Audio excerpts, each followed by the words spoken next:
तो कैसे हो आप सब? चलो गाइस, आज हम देखते हैं कि ये पानी के बिना कैसे सरवाइव कर पाते हैं एक रेगिस्तान में। ठीक है ब्रो, मूवी क्या है, क्या सीन है, क्या होगा, कुछ पता नहीं है। देखते हैं क्या कैसे करते हैं ये। Let's start. कैरिबियन सागर के बीच एक परिवार अपनी यॉट पर छुट्टियां मना रहा होता है। माँ जूलिया तैरने के लिए पानी में कूद जाती है। आराम करते समय उसे कुछ अजीब महसूस होता है, लेकिन क्योंकि आसपास कुछ दिखाई नहीं देता, वह सोचती है कि शायद उसका भ्रम होगा। कुछ सेकंड बाद वही अजीब एहसास फिर होता है।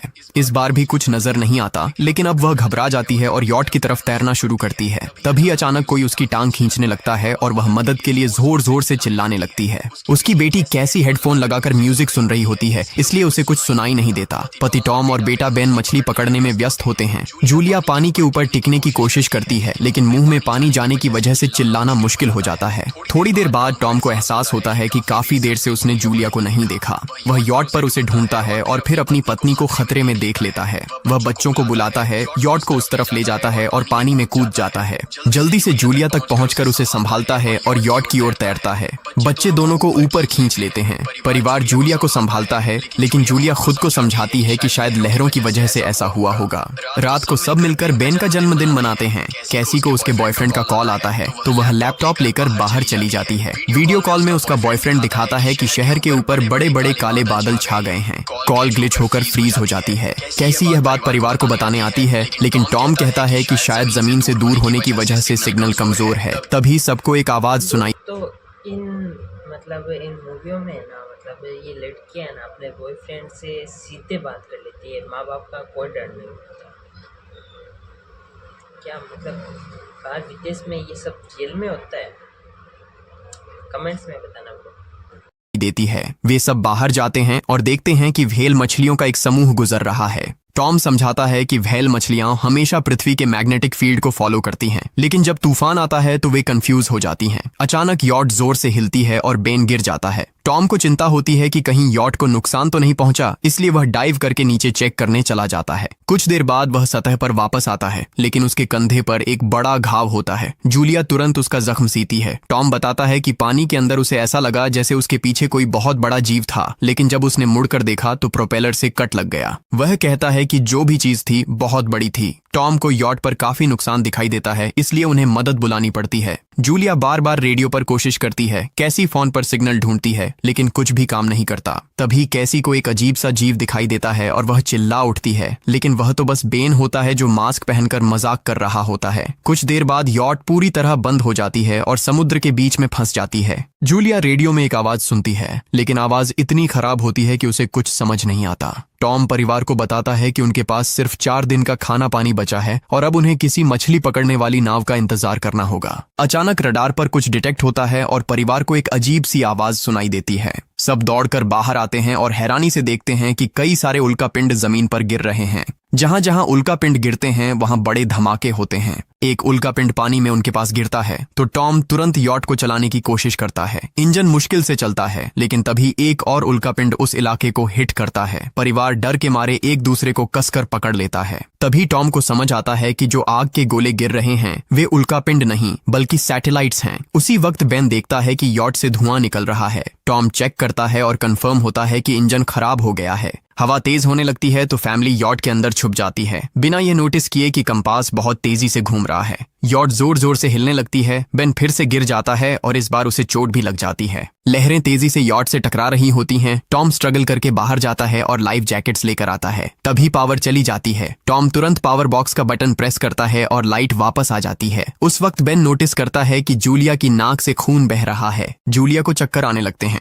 जबकि कैसी सिंक पर जाकर उल्टी कर देती है। टॉम रेडियो ट्राई करता रहता है पर सिग्नल नहीं मिलता। अचानक एक तेज हाई पिच्ड नॉइज आती है और हवा और भी स्ट्रांग हो जाती है। जूलिया दरवाजे बंद करने की कोशिश करती है, पर एक हैच खुल जाता है और हवा खिड़कियां तोड़ने लगती है। टॉम एक फ्लेयर जलाता है और थोड़ी देर बाद अंधेरा छा जाता है।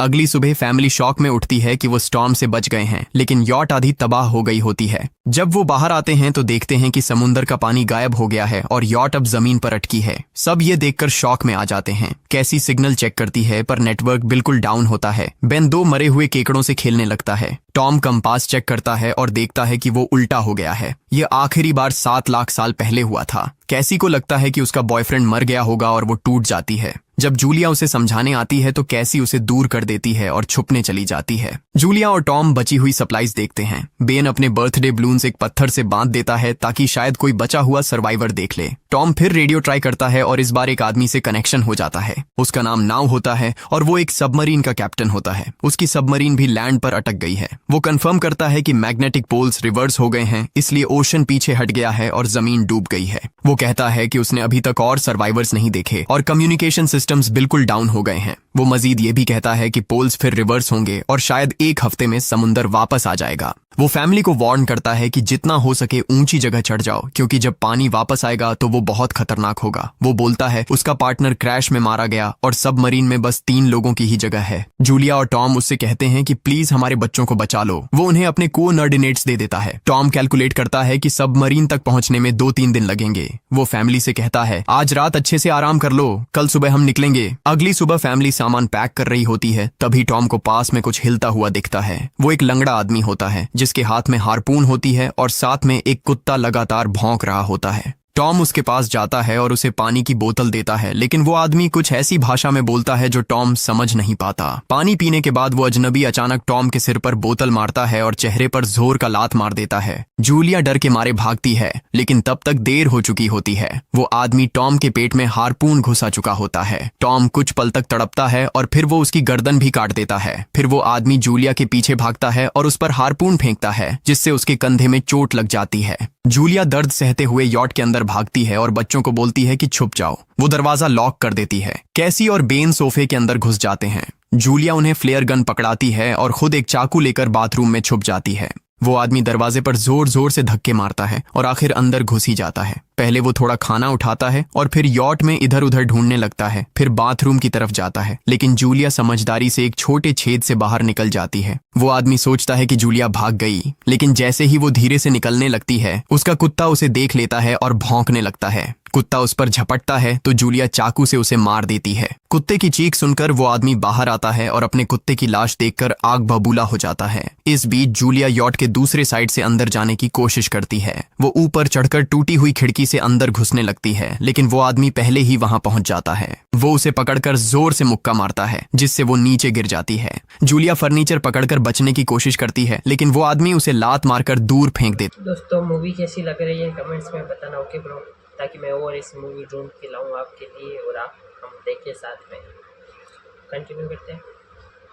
है फिर वो उसकी कलाई पर पैर रख देता है ताकि वो चाकू छोड़ दे, और फिर उसके बाल पकड़कर उसका चेहरा जमीन पर दे मारता है और सोफे पर फेंककर उसका गला दबाने लगता है। बच्चे ये सब कुछ देख रहे होते हैं। कैसी बाहर निकलकर फ्लेयर गन चलाती है जो सीधा उस आदमी को लगती है। वो जल उठता है और यॉट में आग फैलने लगती है। बच्चे तुरंत भाग जाते हैं, लेकिन जूलिया वापस आती है। वो उसे एक किक मारकर गिराती है, मैप और बैग उठाती है और वहां से भाग जाती है। बेन और कैसी अपने पापा के पास जाकर रोने लगते हैं। जूलिया भी उनके साथ बैठ जाती है और तीनों मिलकर आंसुओं के साथ टॉम को आखिरी अलविदा कहते हैं।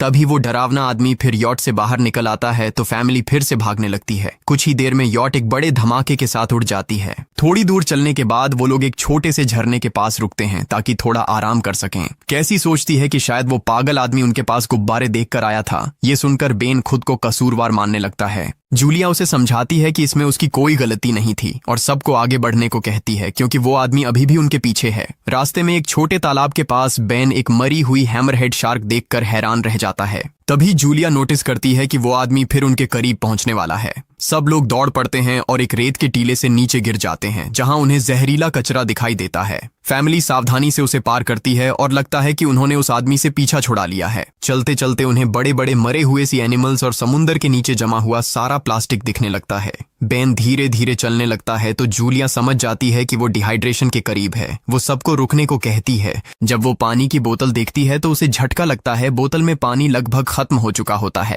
कैसी को एहसास होता है कि शायद उसने बोतल ठीक से बंद नहीं की थी। जूलिया गुस्से में चिल्लाती है कि उसकी लापरवाही की वजह से पानी खत्म हो गया। कैसी जवाब देती है, क्या फर्क पड़ता है, वैसे भी हम बचने वाले नहीं हैं। दोनों के बीच लंबी बहस होती है, फिर भी फैमिली आगे चलती रहती है। कुछ देर बाद उन्हें एक क्रैश हुआ प्लेन मिलता है। अंदर कुछ हिलता डुलता देख सब डर जाते हैं, लेकिन वो सिर्फ कुछ पक्षी होते हैं। फैमिली तय करती है कि रात यहीं प्लेन के अंदर गुजारेंगे। वो थोड़ा सा स्नैक शेयर करते हैं और जूलिया को टॉम की जैकेट में एक फैमिली फोटो मिलती है, जिसे देखकर उसका दिल टूट जाता है। कैसी पूछती है, मॉम आप और डैड की लव स्टोरी क्या थी? जूलिया मुस्कुराकर बताती है, टॉम हॉस्पिटल में मेरा पेशेंट था। फिर एक दिन उसने फूल और एक प्यारी सी कविता देकर अपना प्यार जताया था। रात के बीच में कैसी प्लेन से बाहर जाती है। तभी वो डरावना आदमी उसे पीछे से पकड़ने की कोशिश करता है, लेकिन जूलिया अचानक पीछे से उस पर टूट पड़ती है और बार बार चाकू से वार करके उसे मार देती है। कैसी अपनी माँ को गले लगाकर शांत करती है। अगली सुबह उस आदमी की लाश पर कीड़े गुंड पड़े होते हैं। फैमिली नोटिस करती है कि उसके शरीर पर कई काटने के निशान हैं, मतलब इस एरिया में कोई खतरनाक जीव छिपा हुआ है। जैसे ही वो लोग वहां से निकलते हैं, केकड़े उसके मुंह से बाहर निकल आते हैं। कुछ घंटों बाद जूलिया और कैसी मैप देख रही होती हैं, लेकिन बेन धीरे से आगे निकल जाता है। जूलिया चिल्लाती है, रुक जाओ, लेकिन बेन एक तालाब में झुककर पानी पीने लगता है। जूलिया तुरंत उसे खींचकर बाहर निकालती है और समझाती है कि अनजान पानी उसे बीमार कर सकता है। धूप बहुत तेज हो जाती है तो फैमिली अपने सिर कपड़ों से ढक लेती है। बेन को चक्कर आने लगते हैं। तभी उन्हें कुछ पुराने कुर्सियां मिलती हैं और जूलिया कैसी उनसे एक टेम्पररी शेल्टर बना लेती हैं। जूलिया बेन को इंजेक्शन लगाती है और तय करती है कि वो रात वहीं बिताएंगे। सुबह जूलिया एक अजीब सी आवाज सुनकर उठती है। बाहर जाकर देखती है तो क्रैब्स का एक बड़ा झुंड उनकी तरफ आ रहा होता है। वो तुरंत बच्चों को उठाती है और तीनों भागना शुरू कर देते हैं। भागते भागते उन्हें एक बड़ा कार्गो शिप दिखाई देता है। वहां 3 क्रू मेंबर्स जिंदा होते हैं। एक औरत उनकी मदद करना चाहती है, लेकिन बाकी 2 आदमी मना कर देते हैं और तीनों फैमिली को बाहर छोड़कर कंटेनर लॉक कर लेते हैं। क्रैब्स पास आ जाते हैं। जूलिया बच्चों को कंटेनर के ऊपर चढ़ाती है। खुद जब चढ़ने लगती है तो क्रैब्स उसके पैर को जोर से काट लेते हैं। बच्चे उसे खींचकर ऊपर चढ़ाते हैं, नहीं तो वो नीचे गिर जाती। कंटेनर के एक छेद से आधे क्रैब्स अंदर घुस जाते हैं। क्रू मेंबर्स फायरिंग शुरू करते हैं, लेकिन क्रैब्स उन पर हावी हो जाते हैं और दोनों को मार डालते हैं। आखिरी आदमी छत के होल तक पहुंचता है, लेकिन क्रैब्स उसे भी नीचे खींच लेते हैं और वो भी मर जाता है।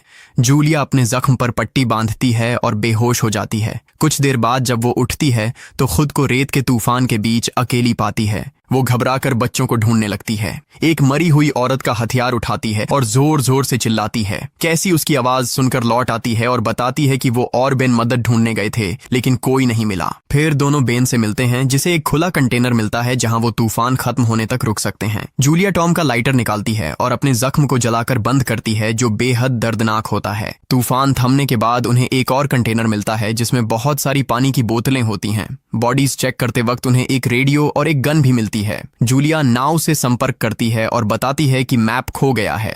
इस पर नाव बताता है कि उन पर आर्थ्रोपॉड्स ने हमला किया था। वो अबिस के जीव हैं जो ऑक्सीजन की वजह से पूरी तरह पागल हो चुके हैं। अब नाव फैमिली को जल्दी करने को बोलता है, क्योंकि उसके इंस्ट्रूमेंट्स ने कैलकुलेट किया है कि समुद्र उम्मीद से ज्यादा जल्दी वापस आएगा और उनके पास सिर्फ कुछ घंटे बचे हैं। वो एक फ्लेयर शूट करता है और फैमिली उस दिशा में चलना शुरू करती है। लंबी वॉक के बाद फैमिली को एक टूटा हुआ टॉयलेट मिलता है जिसमें बेन पेशाब करता है। अब वो लोग आखिरकार सबमरीन को पास ही देख लेते हैं, लेकिन वहां पहुंचने के लिए उन्हें एक बड़ा चट्टानी रास्ता पार करना होगा। जैसे ही वो रास्ते से गुजरते हैं, दीवारें हिलने लगती हैं और पत्थर गिरने लगते हैं, जिससे एक भयानक रॉक स्लाइड हो जाता है। जूलिया तुरंत अपने बच्चों को साइड में धक्का देती है और खुद भी पीछे हट जाती है ताकि कुचली न जाए। अब एक पत्थर की दीवार उनके बीच आ गई है। जूलिया बच्चों से कहती है कि वो बिना उसके आगे बढ़ जाए, लेकिन कैसी मना करती है और जोर देती है कि उसकी माँ को चढ़ने की कोशिश करनी चाहिए। बहुत बहस होती है और चिल्लाने के बाद जूलिया वादा करती है कि वो बाद में अपने बच्चों को ढूंढ लेगी। मजबूर होकर कैसी अपने भाई को खींचकर आगे ले जाती है। बच्चे चट्टानी रास्ता चढ़कर सबमरीन की तरफ भागते हैं, लेकिन वहां पहुंचकर देखते हैं कि नाव बाहर खून में लथपथ पड़ा है। वो समझाता है कि उसके लिए सब खत्म हो गया है और अब बच्चे सबमरीन ले सकते हैं। ये सोचकर कि एक एक्स्ट्रा जगह होगी, कैसी वापस अपनी माँ को ढूंढने भागती है। तभी जूलिया केकड़ों को आता देखती है और वो फायरिंग शुरू कर देती है। कुछ केकड़ों को वो मार देती है, लेकिन झुंड बहुत बड़ा होता है और सबसे लड़ना मुश्किल हो जाता है। उसी वक्त कैसी दीवार के ऊपर दिखाई देती है और हाथ आगे बढ़ाती है तो जूलिया अपने घायल पैर के बावजूद तेजी से चढ़ना शुरू करती है। कैसी की मदद से वो दूसरी तरफ पहुंच जाती है और दोनों साथ में सबमरीन की तरफ भागते हैं। बेन पहले से ही ऊपर खड़ा होता है और फायर खोल देता है ताकि केकड़े डिस्टर्ब रहें जब तक फैमिली ऊपर चढ़ जाए। केकड़े नाव के शरीर तक पहुंचते ही तुरंत उसे खाने लग जाते हैं। जूलिया गन उठाती है और फायरिंग जारी रखती है जब तक बच्चे अंदर चले जाएं। जब वो सुरक्षित हो जाते हैं, जूलिया समझती है कि गोलियां खत्म हो गई हैं, तो वो गन केकड़ों पर फेंक देती है और अपने बच्चों के साथ अंदर चली जाती है। फैमिली हैच को अच्छे से लॉक करती है और खिड़की से केकड़ों को सबमरीन के चारों तरफ देखती है। इसी वक्त समुद्र वापस आ जाता है तो तीनों तुरंत अपनी सीटों पर बैठकर बेल्ट पहन लेते हैं और एक दूसरे का हाथ पकड़ लेते हैं।